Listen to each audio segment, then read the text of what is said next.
সামাজিক নিরাপত্তা বেষ্টনী রাষ্ট্র কর্তৃক দরিদ্র ও সুবিধাবঞ্চিত জনগোষ্ঠীকে আর্থিক বা অন্য কোনো সহায়তা প্রদানের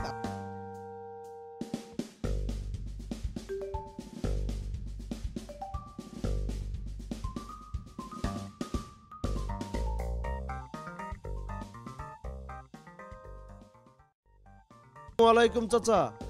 ওয়ালাইকুম আসসালাম।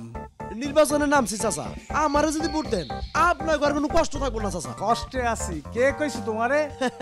রাগ করছেন চাচা? আপনার তো কোনো জমি জিরাত নাই, বুড়া মানুষ, আয় রোজগারও নাই। মুসলমান ঘরের ছেলে আমি, মিছা কথা কইতে যাবো কেন? ভালো আছি।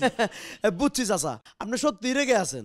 এই চাচা, এই এই এটা রাখেন, আমারে ভোট দিলে আপনার ঘর অভাব থাকবো না চাচা। নাগো বাজান, টাকা লাগবো না। এই সরকার আমাগো দায়িত্ব নিছে, বয়স্ক ভাতা পাই, বুড়া বুড়ির চলে যায়, মাসে মাসেই টাকা আসে। বাজান কিছু মুখে লও। না চাচি, আজ যাই। হ্যালো।